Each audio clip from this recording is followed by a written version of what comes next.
Interesting, you know, and that's really, it has to do with really what's in the heart. But that's how it is really for you. Well, that's how, well, for you, I'm looking at you, right?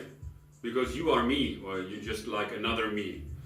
Anyway, I'm just looking at the camera now, seeing myself talking to the camera, in the process of making another video for people to look at, talking to people, telling people about what I have found is really important. And yes, this is sounding lecture-y a little bit, others telling other people what to do. But as I'm looking at myself, I also realize again, this is me. This is me I'm talking to. And this is about what I have learned. And that's really where it begins, what's here. You know, that's the key, what's in the heart, what have we learned from experience. And yeah, I always was the kind of person who always experienced things very intensely. I was always observing people and their reactions and even their gestures and their emotional reactions to each other. Or I'm just always becoming aware of really, how we all draw conclusions based upon our own judgments and expectations and evaluations of one another. Or even in much simpler language, we all do what we want to do. We see what we see. We want what we want. We all have an agenda. And that has always made my heart very heavy. You know, to see that everybody wants something from another person. And that we are with a person only if they give us what we want.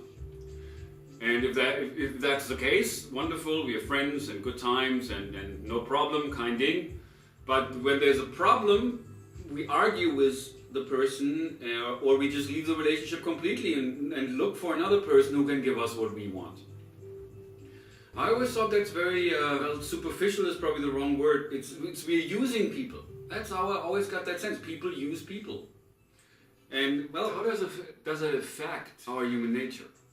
Which also, again, call me naive, but I think that our human nature is really what connects us. It's not just the nature we have evolved as a result of our conditioning, where everybody looks at things differently and everybody wants something differently, and we all have different judgments and expectations and experiences. We have different views, different perceptions. We all look at things differently. We all have a nature, but it's different from person to person. So we all divided. And that's really, I've come to find, there's something for everybody in this world. Now, what can I say? This is just me talking. And for me, I've come to find that through this we are divided.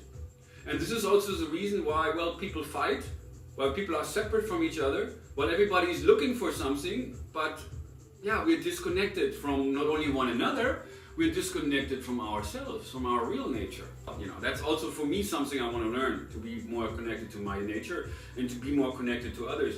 Because I've come to find how, because of my views and my lifelong preoccupation with trying to figure things out and understand human nature, and always being concerned about people taking advantage and not really liking my role in this world and not really liking the, what drives people and how everybody's busy and nobody has time. Everybody's just looking at each other in terms of what can you give me. That's exactly it. For me, it's made my heart heavy. You know, because I didn't feel comfortable always being around people who look at me in terms of what can I do for you. Now I'm at this point, it's really weird. I'm almost 50 now, but I'm all alone. I don't really have friends. But I need people in my life who can really focus on, hey, how can we help Christoph? And that's really why I don't have many friends. Of course, because as a friend, somebody really wants somebody in their life who shows an interest in their life. How can I help you? How can I be a friend for you? But in all honesty, that's for me oh my God, I can do that. I feel like so inside, so alone, so empty, so needy of love and attention from others, that it's very difficult for me to really do that. Well, in the long run, when I'm meeting people for the first time in person or even online or wherever, or the telephone, it's very easy for me to connect. It's very easy for me to let people close to me, actually. In this initial moment, which is also one of the reasons for why I've been given the title of the Now Guy. When I lived in San Francisco and I went to different events and took the camera, and it's very easy for me to connect with people, and especially in San Francisco it was so easy because I love the spirit of the folks over there. Very open, kind of like me, very loving, very happy, very free, carefree, very creative. I'm here in Germany now. I meet some people, not a lot of people, a few people, like two. A couple of people who like meet me and they're like, oh, Christoph is really a nice guy, he's such a wonderful person, and we want to be friends and we want to help you. But even there, it's like I need more. What can I say? I need people to really show an interest, you know, and also help, which to me is like a sign of you are being a friend to me. And then when I feel that, oh my gosh, I'll do anything for you, but I just have this intense need, what can I say? That's in my heart. You can see not only how different that is from yourself, but you also can see the connection. You can see that this is really the human experience. We all share it. We all have just different experiences. We have learned different things from that, and yeah, this is really our nature. And the nature that connects all of us. One of my really challenges is, and that's also the reason for why I'm looking for people in my life to really help me with my own things, you know, as I have so many ideas and so much passion of helping and creating organizations, human rights organizations to help people in Africa, to start a school for learning, and to online broadcasting, video broadcasting and radio, talk show, personal coaching, workshops, seminars, all these things I want to do. I have all these ideas, but to organize that's my challenge. We all have challenges, but that's just my challenge. And again, that's me speaking here. That's Christoph. You know me. But yeah, in a way, we don't really know each other.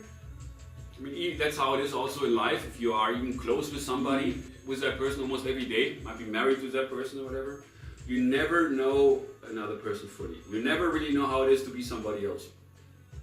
And so I think the good news is also, and I like to end this with, on that note right now, we're all just getting to know each other. And that's a beautiful thing. Because through this, as we get to know, as we really get to know other people, we get to know ourselves. And so maybe I can help a little bit in that process and inspire you to really begin on that process for yourself. To really open yourself up to others, not just to me, eventually, hopefully, but to everybody in your circle, in your environment, everybody in your life. Especially people who are difficult a little bit, people who irk you, people who you usually argue with because they are just, yeah, you know, that way. And you are just that way. But instead of rejecting something that you don't like, I think it's much better to make peace with what is, to make peace with what you cannot change, and that's really where it begins, the knowledge that we cannot change other people. We're not here to change other people, but we're here to learn from, with, and about other people. So we really can get to know others, so we really can get to know ourselves. And that's really the point of, well, the exercise, or rather the experience called life. Thanks for watching, and keep it real.